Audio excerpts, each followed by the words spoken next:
नमस्कार, लोकस्वर टीवी में आपका स्वागत है। मैं हूं प्रियंका। खबरों में आगे बढ़ेंगे, मगर उससे पहले सुर्खियों पर एक नजर।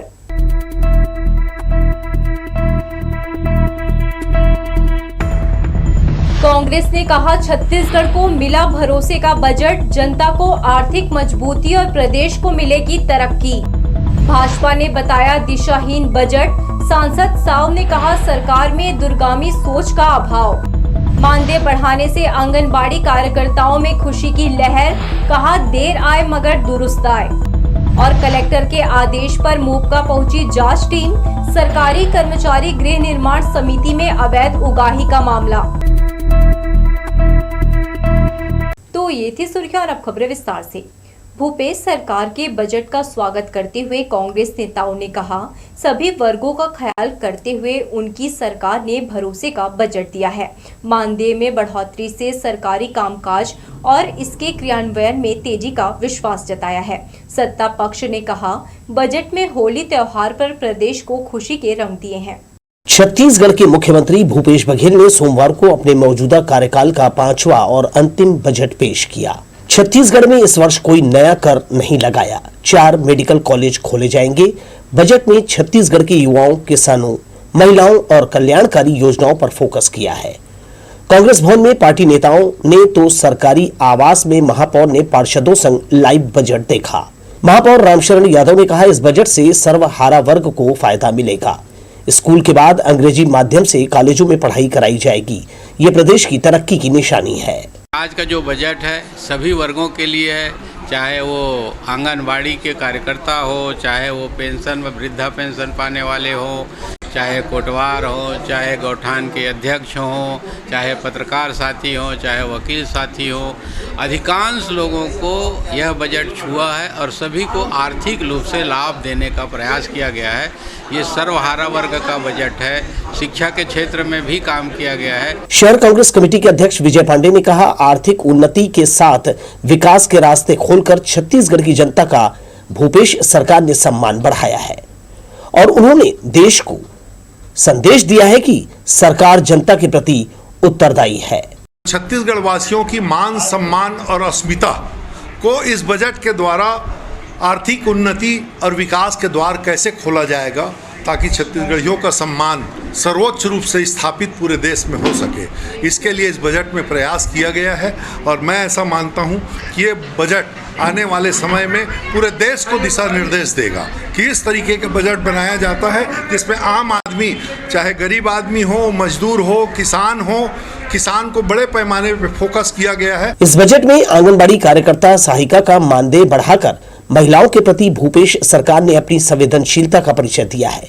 ये कहते हुए पार्टी की वरिष्ठ नेत्री और पार्षद संध्या तिवारी ने कहा, बहुत ही अच्छा बजट है। उनकी सरकार ने प्रदेशवासियों को होली त्योहार पर खुशियों के रंगों से सराबोर किया है।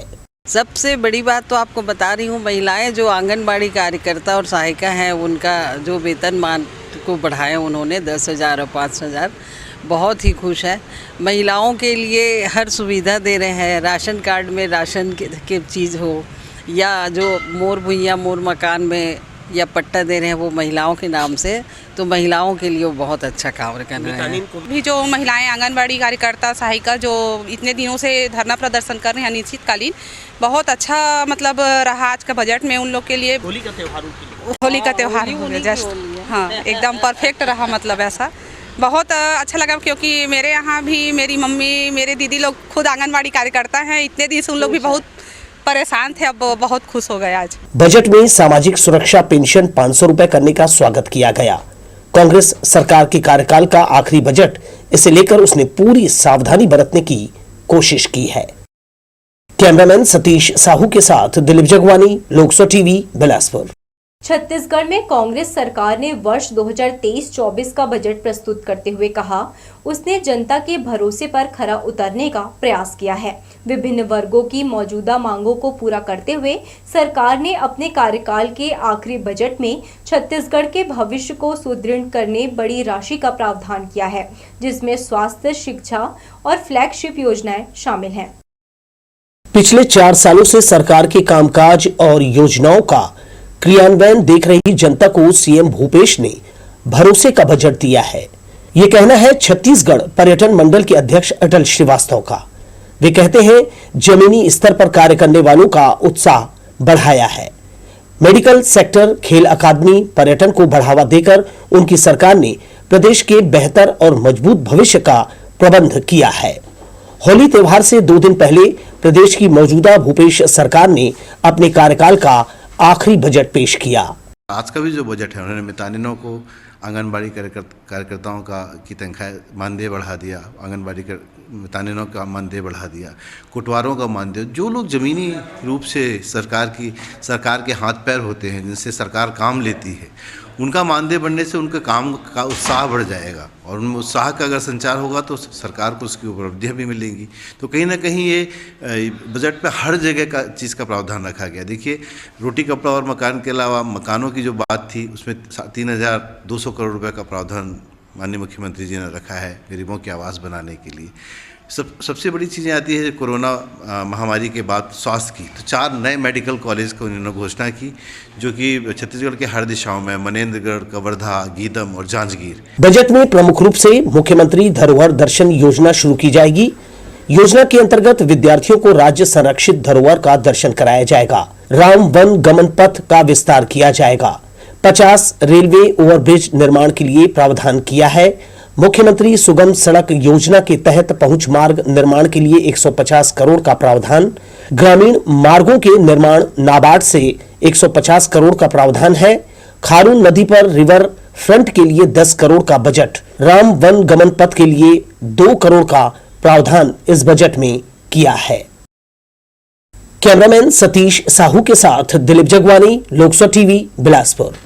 दिल्ली के श्रद्धा मर्डर केस से मिलती जुलती घटना बिलासपुर में हुई है। पति ने चरित्र शंका पर पत्नी को मौत के घाट उतारकर उसकी लाश को 2 महीने तक पानी टंकी में छिपा कर रखा था। नकली नोट मामले में जांच के लिए पहुंची, तब पुलिस को इस हत्याकांड का पता चला। पुलिस को सूचना मिली थी कि उसलापुर रेलवे स्टेशन के पास गीतांजलि नगर फेस 1 में निर्दोष किरकेट्टा के मकान में रहने वाला किराएदार पवन सिंह ठाकुर नकली नोट बनाने का काम करता है। 28 वर्षीय पवन सिंह पंडरिया रोड तखतपुर का रहने वाला है। उसने करीब 10 साल पहले मुंगेली दाऊपारा में रहने वाली सती साहू के साथ प्रेम विवाह किया था। दोनों को 2 बच्चे भी हैं। जब पुलिस नकली नोट की तलाश में उसके घर पहुंची तो वहां नकली नोट छापने के लिए colour printer machine, refill, cottage, xerox paper, colour 200 के 7 और 500 के 3 नकली नोट, कुछ असली नोट भी मिले। तलाशी के दौरान बाथरूम के बगल के कमरे में एक सफेद रंग का बड़ा सा पानी का टंकी दिखा। ढक्कन खोलकर देखने पर उसमें एक महिला की लाश नजर आई, जिसे देखकर पुलिस के कान खड़े हो गए। पवन सिंह ठाकुर से जब पूछताछ की गई तो मामले का खुलासा हुआ कि उसकी पत्नी सती साहू उसके नकली नोट बनाने के कारोबार में बाधा डाल रही थी। इतना ही नहीं, पवन को शक था कि उसकी पत्नी सती का किसी और से अवैध संबंध है। इसी वजह से उसने 6 जनवरी की सुबह करीब 6 बजे अपनी पत्नी का गला घोंटकर उसकी जान ले ली। पत्नी की लाश को छुपाने के लिए वह बाजार से एक सिंटेक्स का बड़ा सा पानी टंकी और उसकी लाश को टुकड़े में काटने के लिए ग्राइंडर कटर मशीन ले आया। अपनी पत्नी की लाश के टुकड़े कर उसे जलाने का भी प्रयास किया। जलाने के दौरान लाश से बदबू आने के डर से उसने लाश के कई टुकड़े किए और अपने घर में ही प्लास्टिक पॉलिथीन से लपेटकर गद्दे में छुपा दिया और धड़ को उसने पानी की टंकी में डालकर पॉलिथीन से ढक दिया। 200 और 500 के नकली नोट कुल लगभग 10-11 की संख्या में बरामद हुए तथा प्रिंटर और इंक तथा हाई क्वालिटी का कागज जिसका उपयोग नकली नोट बनाने में किया जाता था वो जब्त किया गया। इसी दौरान जब कमरे की तलाशी ली जा रही थी तो एक बेडरूम के बाजू में जो कमरा था वहाँ पर एक पानी की टंकी थी वाइट कलर की, उसमें से कुछ बदबू आ रहा था। उसे पूछताछ करने पर फिर आरोपी के द्वारा, पवन सिंह के द्वारा बताया गया कि उसने अपनी पत्नी की हत्या करके उस पानी टंकी में उसकी डेड बॉडी को रखा तथा उसके शरीर के कुछ टुकड़े करके अलग अलग पैकेट रखा था। 2 महीने से उसके घर में पत्नी की लाश पड़ी रही और किसी को इसकी भनक तक नहीं लगी। पवन पड़ोसियों को यही बताता रहा कि उसकी पत्नी बच्चों के साथ अपने ससुराल में है। क्राइम ब्रांच की टीम अगर नकली नोट पकड़ने नहीं गई होती तो शायद इस मामले का खुलासा कभी ना होता। अपनी पत्नी की जघन्य हत्या करने वाले आरोपी पवन सिंह ठाकुर को विभिन्न धाराओं के तहत पुलिस ने गिरफ्तार कर लिया है। कैमरा पर्सन प्रदीप भोई के साथ आशीष मौर्य, लोकसभा टीवी, बिलासपुर। बजट पर अपनी प्रतिक्रिया देते हुए बिलासपुर सांसद और बीजेपी के प्रदेश अध्यक्ष अरुण साव ने कहा, यह बजट दिशाहीन है। शहरी और ग्रामीण विकास का कोई प्रावधान नहीं किया है। लंबित मांगों को पूरा करने के अलावा कांग्रेस ने इस बजट में कोई महत्वपूर्ण घोषणा नहीं की है। कार्यकाल समाप्ति की ओर है, इसलिए सरकार ने जवाबदेह बजट प्रस्तुत नहीं किया है। जब बजट आया तो बजट से बहुत स्पष्ट है कि एक बार फिर जैसे 4.5 साल राज्य के हर वर्ग को धोखा देने का काम इस सरकार ने किया है, फिर से इस बजट में इन वर्गों को, सभी वर्गों को धोखा देने का काम किया है। न तो इस बजट में शराबबंदी के लिए कोई प्रावधान दिखता है, महिला स्व सहायता समूह के कर्जे माफ करने का कोई प्रावधान नहीं है, राज्य के संविदा और दैनिक वेतनभोगी कर्मचारियों के वादे को पूरा करने का कोई प्रावधान इस बजट में नहीं है, 200 फूड प्रोसेसिंग यूनिट बनाने का जो वादा है उसका भी कोई प्रावधान इस बजट में नहीं दिखता है। और इसलिए एक बार फिर राज्य की कांग्रेस सरकार ने हर वर्ग को ठगने का काम, धोखा देने का काम इस बजट के माध्यम से किया है और ये निराशाजनक बजट है। ये इस बजट में कोई विजन नहीं है सरकार का, न गांव के विकास के लिए कोई प्रावधान है, न शहरों के विकास के लिए कोई प्रावधान है। ये दिशाहीन बजट है, निराशाजनक बजट है। गर्मी को ध्यान में रखते हुए बिजली विभाग ने एक बार फिर मेंटेनेंस का काम शुरू कर दिया है। इसके अलावा नए सब स्टेशन की शुरुआत शांति नगर में की जानी है। नेहरू नगर बिजली विभाग के कार्यपालन अधिकारी सुरेश जांगड़े ने इस संबंध में जानकारी देते हुए बताया कि गर्मी के समय में विद्युत भार बढ़ जाता है, जिसे देखते हुए सब स्टेशनों में लोड बढ़ाने का काम भी किया जा रहा है। हर साल जो विद्युत खपत है उसमें 10 से 15% की वृद्धि शहर में पाई गई है। इसको ध्यान में रखते हुए हम लोग एक तो शांति नगर में नया सब स्टेशन 5 MVA का बना रहे हैं और इसके साथ साथ जो 4 सब स्टेशन हैं, जैसे सर्किट हाउस है और CMD चौक के पास में है, अशोक नगर के पास में है और गीतांजलि सिटी में है। ये चारों सब स्टेशन में एक अतिरिक्त, सभी जगह एक अतिरिक्त ट्रांसफार्मर की स्थापना की जा रही है ताकि गर्मी के दिनों में जो लोडिंग की समस्या है वो ना आए। महिला उत्थान मंडल ने साधु संतों पर अत्याचार रोकने कलेक्टर से मांग की है। जिला प्रशासन को दिए गए ज्ञापन में महिला सदस्यों ने संत आसाराम बापू की रिहाई का निवेदन सरकार से किया है। सोमवार को सेंद्री के महिला मंडल ने कलेक्ट्रेट पहुंचकर अपनी मांग कलेक्टर के समक्ष रखी। उन्होंने कहा, नारी शक्ति की गरिमा को समाज में स्थापित करने वाले राष्ट्र और सनातन संस्कृति के उद्धारक संतों पर अन्याय न हो और जेल में बंद साधु संतों को रिहा किया जाए। रैली की शक्ल में बड़ी संख्या में महिलाएं कलेक्टर कार्यालय पहुंची थी। हमारे देश की युवा पीढ़ी के भविष्य को बचाने के लिए उन्हीं बापूजी को हमारे देश की अदालत, हमारे देश का न्याय उन्हें रिहा नहीं कर रही है। जो सर्वोच्च न्यायालय ये आदेश निकालती है कि 80 साल से अधिक उम्र के व्यक्ति को जेल में नहीं रखा जा सकता, वही सर्वोच्च न्यायालय हमारे 85 साल के बापूजी को जमानत नहीं दे रही है, पैरोल नहीं दे रही है। तो ये कहाँ का न्याय है? हमारे बापूजी को हम यही अर्जी करते हैं न्यायालय से कि हमारे बापूजी को जल्दी से जल्दी ससम्मान रिहा करें। छोटे बच्चे बचपन से ही अच्छे संस्कार कैसे जीवन में संयम साधना से वो अपने जीवन में उत्तम लक्ष्य को पा सकें, इसलिए बापूजी ने बाल संस्कार केंद्र चलाएं।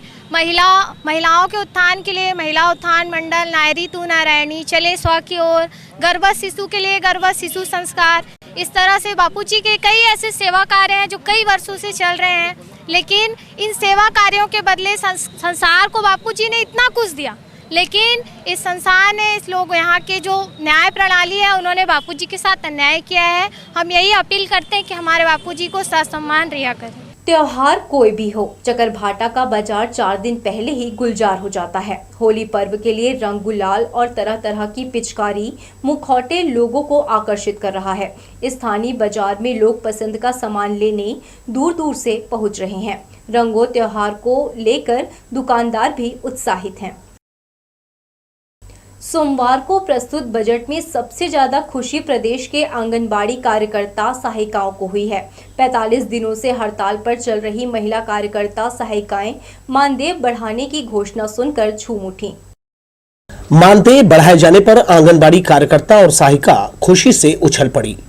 बेहद कम मानदेय पर वर्षों से आर्थिक गाड़ी खींच रही महिलाओं ने होली त्योहार पर मिले उपहार के लिए भूपेश सरकार को धन्यवाद दिया। 45 दिनों से आंदोलन कर रही प्रदेश की हजारों आंगनबाड़ी कार्यकर्ता सहायिका महिलाओं को होली त्योहार के ठीक पहले भूपेश सरकार ने बड़ी सौगात दी है। उनका मानदेय 10,000 रुपए कर दिया है। ये जानकर उनमें उत्साह का नया संचार हुआ है। बहुत लेट किया, लेकिन जब भी दिए तो अच्छा दिए। लेट हुआ, हम लोगों को निराशा हुई। अचानक खुशी मिलने से खुशी के आंसू सबके आंखों में आ गए। इससे हम उनको बहुत धन्यवाद करते हैं।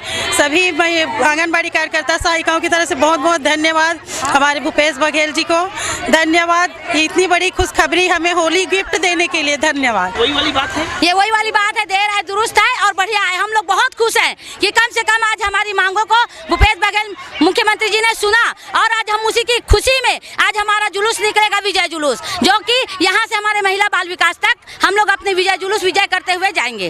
नहीं से तो ठीक है, जो कुछ भी नहीं होने वाला था उससे हुआ तो उससे तो ठीक है, और फिर आगे हम अपनी मांगों को लेते हुए जाते रहेंगे और उम्मीद हमारी मांगे बढ़ती जाएंगी। बहुत मुश्किल था, बहुत मुश्किल था। ये तो एक महिला ही जानती है कि 6,000 और 3200 में कैसे घर चलता है। आज बहुत अच्छा लग रहा है। 10,000 हुआ तनख्वाह तो बहुत ही अच्छा लग रहा है। भले से सरकार देने की, लेकिन बहुत अच्छा की, बहुत अच्छा लगा। प्रदेश में आंगनबाड़ी कार्यकर्ता और सहायिका कई वर्षों से मानदेय बढ़ाने मांग कर रहे थे। अब जाकर सरकार ने उनकी सुध ली है। बजट में घोषणा के साथ ही प्रदेश आंगनबाड़ी कार्यकर्ता सहायिका संघ ने हड़ताल समाप्त कर दिया है। कैमरामैन सतीश साहू के साथ दिलीप जगवानी, लोकसभा टीवी, बिलासपुर। होली पर्व रंगों और भाईचारे का एक ऐसा त्योहार है जो सभी को उत्साह और उमंग से भर देता है। शहर के प्रतिष्ठित यूनिटी हॉस्पिटल के डायरेक्टर डॉक्टर अंकित ठकराल ने रंगों के त्योहार होली की शहरवासियों को शुभकामनाएं दी। साथ ही उन्होंने सुरक्षित होली मनाने की लोगों से अपील की। शहरवासियों को होली की शुभकामनाएं देता हूं। होली बहुत ही पावन पर्व है, बट होली के में कुछ निर्देश को पालन कीजिए कि होली के रंग को आंखों में न जाने दीजिए, कान में नहीं जाने दीजिए, मुंह पे मत जाने दीजिए और एक अच्छी तरीके से इस त्यौहार को मनाइए और खूब हर्षोल्लास के साथ इस त्यौहार को मनाया जाए। सड़क हादसे में गंभीर रूप से घायल शैलेश को यूनिटी हॉस्पिटल ने जीवन दान दिया है। चिकित्सकों ने क्रिटिकल ऑपरेशन कर श्वास नली की सूजन और कठिनाई पर जीत हासिल की। यूनिटी हॉस्पिटल ने फिर चिकित्सा के क्षेत्र में अपनी छाप छोड़ी। दरअसल जनवरी माह में रोड एक्सीडेंट में घायल शैलेश भारद्वाज यहां पहुंचा था, जिसके चेहरे में चोट के साथ नाक के पास की हड्डी टूट गई थी और श्वास नली में भी तकलीफ थी। चिकित्सकों ने तत्काल उपचार शुरू करते हुए उसे राहत दी। मरीज अब स्वस्थ है। रूटीन चेकअप के लिए पहुंचे शैलेश ने इलाज के संबंध में जानकारी देते हुए बताया कि कठिन ऑपरेशन और इलाज के बाद चिकित्सकों ने नया जीवन दिया है। मैं जांजगीर चांपा के हूँ। मैं सलखन में रहता हूँ। मुझे एक्सीडेंट हो गया था। बाइक टकरा गए थे तो बहुत चोट आए थे मुझे। मेरे शकल जो है ना, इसमें पूरा अंदर सर्जरी हुआ है। इसमें प्लेट ये सब लगा हुआ है। यहाँ पे दांत भी टूट गया है। ये जो है ना, इस पे वो ऑपरेशन हुआ गया है इसका। ये श्वास वाला जो नाली है ना, वो फट गया था, इसीलिए मुझे थोड़ा टाइम लगा।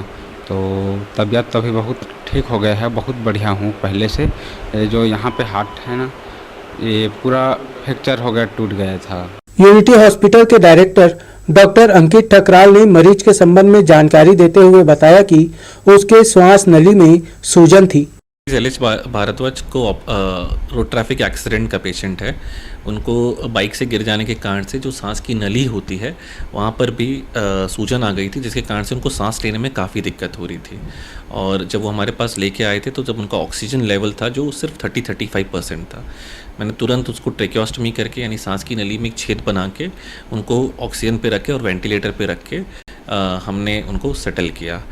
कुछ दिन के बाद जब वो सेटल हो गए थे तो उससे पहले जब वो आए थे तो उनके नली के चारों तरफ पूरे गर्दन पे हवा भर गई थी।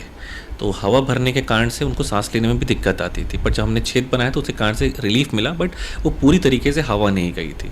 फिर मैंने दूरबीन पद्धति से सांस की नली के जाते हुए फेफड़ों में गए और वहाँ पर जो क्लॉट जमा था उसको निकाला और उसके बाद से वो सांस लेने में अब सक्षम है। उसके बाद कुछ दिन के बाद हमने वो ट्यूब को भी, जिसे हम ट्रेकियोस्टमी बोलते हैं, उस ट्यूब को भी हमने वापस बाहर निकाला और फिर उसको बंद कर दिया और अब वो बहुत अच्छे हैं। अब वो अपने आप से सांस भी ले पाते हैं, चल भी पाते हैं, सब कुछ खा पी पा रहे हैं। जो चेहरे की हड्डी है उसे मैक्सिला बोन बोलते हैं, वो मैक्सिला बोन भी टूट गई थी, उसका भी अंदर के रास्ते से मैंने प्लेटिंग करके उसको बेहतर किया है। सड़क हादसों में काफी लोगों ने अब तक जान गंवाई है।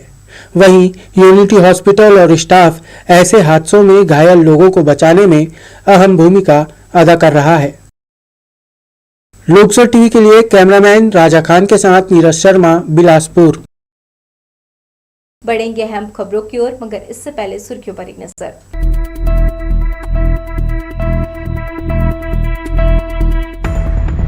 कांग्रेस ने कहा छत्तीसगढ़ को मिला भरोसे का बजट, जनता को आर्थिक मजबूती और प्रदेश को मिलेगी तरक्की।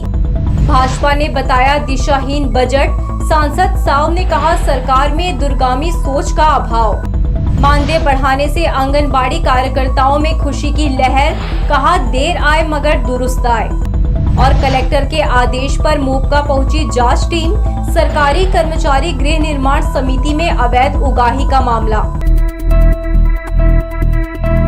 मोपका स्थित सरकारी कर्मचारी सहकारी गृह निर्माण समिति के तथाकथित अध्यक्ष और उपाध्यक्ष की अवैध वसूली और मानसिक प्रताड़ना देने की शिकायत कलेक्टर से होने के बाद मामले में जांच शुरू हो गई है। सोमवार को तहसीलदार और जांच समिति के सदस्यों ने समिति के कार्यालय पहुंचकर दस्तावेजों की जांच कर पीड़ितों का बयान दर्ज किया।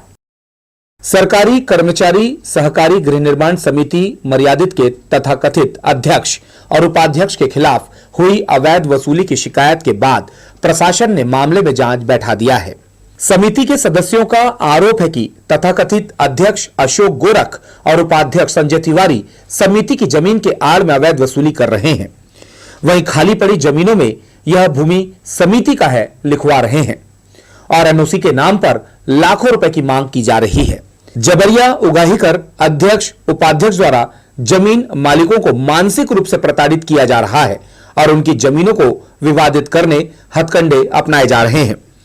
तहसीलदार अतुल वैष्णव द्वारा लगातार समिति के तथाकथित अध्यक्ष और उपाध्यक्ष को नोटिस देने के बाद भी जब वह कार्यालय में उपस्थित नहीं हुए, तब तहसीलदार दलबल के साथ मोपका स्थित सरकारी कर्मचारी सहकारी गृह निर्माण समिति मर्यादित के कार्यालय पहुंच गए।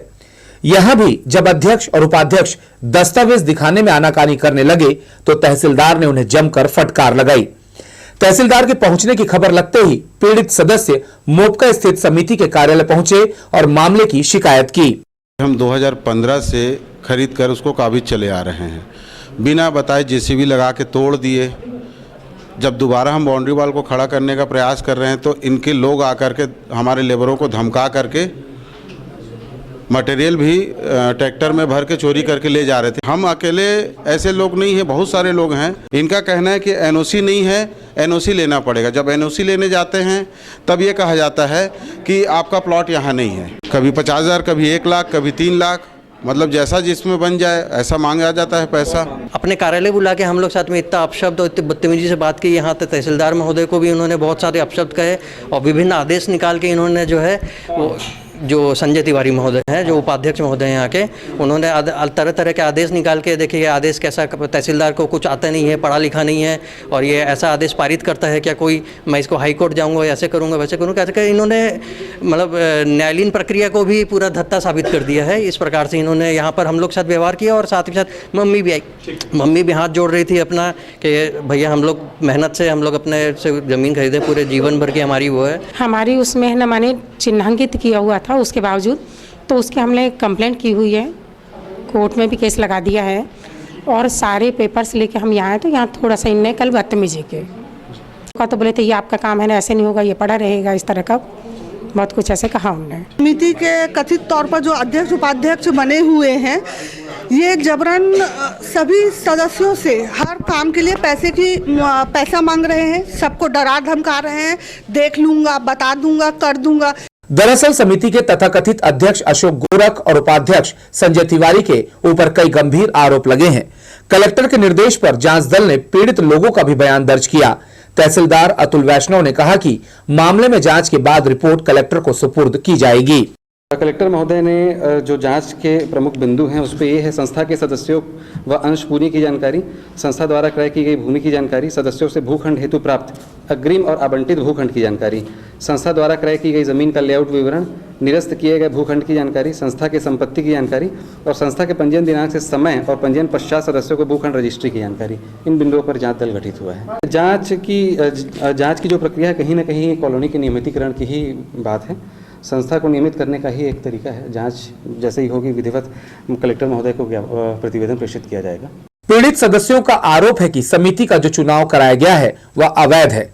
अध्यक्ष अशोक गोरख और उपाध्यक्ष संजय तिवारी नियम विरुद्ध पद पर बने हुए हैं। जमीन के एनओसी के नाम पर अवैध वसूली और जमीन पर कब्जा, इन सभी बिंदुओं की जांच के बाद रिपोर्ट कलेक्टर कार्यालय में प्रस्तुत की जाएगी। लेकिन जो हालात समिति के तथाकथित अध्यक्ष और उपाध्यक्ष के कारण रामकृष्ण नगर के हैं, आने वाले दिनों में विस्फोटक रूप ले सकता है। कैमरा पर्सन सुशांत सिंह के साथ आशीष मौर्य, लोकसभा टीवी, बिलासपुर। चकरभाटा थाना क्षेत्र में बाइक चोरी की घटनाएं लगातार हो रही हैं। चोरी की रिपोर्ट दर्ज कराने आए मोहम्मद अकरम गौरी ने बताया कि वो अपने मामा के यहां परसदा आया हुआ था, तभी घर के बाहर खड़ी उसकी बाइक किसी ने पार कर दिया। चकरभाटा पुलिस अज्ञात वाहन चोरों के खिलाफ मामला दर्ज कर उनकी तलाश कर रही है। परसदा मेरे मामा रहते हैं, जहाँ मैं अपनी बाइक खड़े करता हूँ, जो 3 तारीख रात के चोरी हो गया है और मैं परसदा से चोरी हुआ है और चकरभाटा थाना में रिपोर्ट लिखाने आया हूँ। मामूली बात को लेकर ट्रांसपोर्ट नगर में 2 युवकों ने तीसरे की जमकर धुनाई कर दी। मारपीट में युवक के सिर पर गंभीर चोट आई है। आहत संजय साहू ने थाना चकरभाटा पहुंचकर मामले की रिपोर्ट दर्ज कराई है। मारपीट करने वाले आरोपियों के खिलाफ पुलिस ने मामला दर्ज कर लिया है। नशे में चूर कुछ युवकों ने सड़क किनारे खड़े वाहनों में तोड़फोड़ कर दी। घटना सोमवार तड़के जरहाभाटा इलाके में हुई। नशे की हालत में असामाजिक तत्वों ने यहां एक निजी हॉस्पिटल के बाहर सड़क किनारे खड़ी 3 कार के शीशे तोड़ दिए। पूरी घटना पास लगे सीसीटीवी कैमरे में कैद हो गई। इस दौरान हुड़दंगियों ने अपने पास रखे रापा, गैती और लाठी से अस्पताल के चौकीदार को धमकाते हुए चुप रहने कहा। त्योहार से ठीक पहले होली की खुमारी में असामाजिक तत्वों ने घटना को सरेराह अंजाम देकर पुलिस को चुनौती दी है, जबकि पिछले कुछ दिनों से शहर में शांति कायम रखने चोर उचक्के और आदतन बदमाशों की पुलिस धरपकड़ कर रही है। ऐसे में इस घटना से आमजनों में भय व्याप्त है।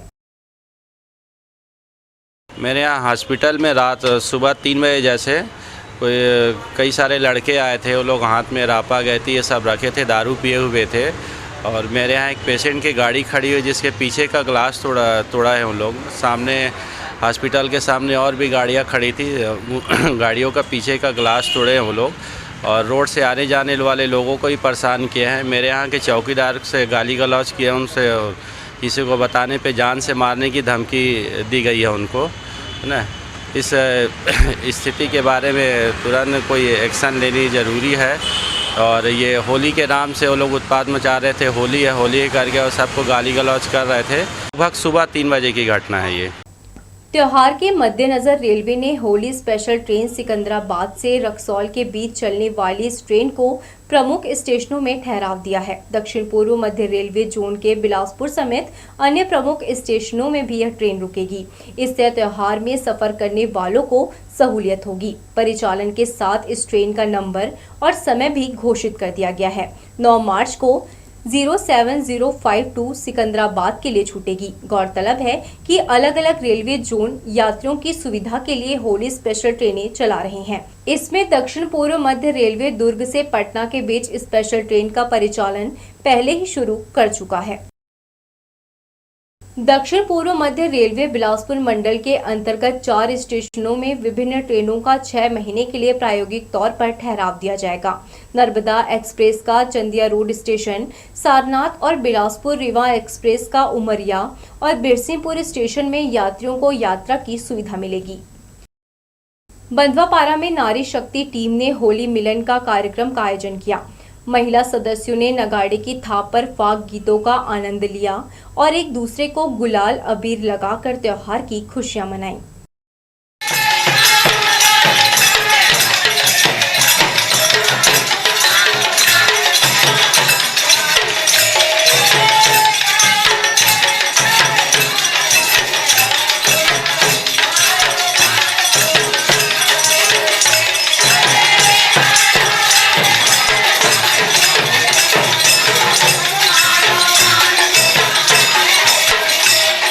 होली मिलन का कार्यक्रम रखे जो बहुत अच्छे रहा और बहुत इंजॉय भी किए। सब शांति से होली मनाएं ताकि ये भाईचारा का त्यौहार है और आगे भी ऐसी ही शांति सब जगह ही बनाए रखे।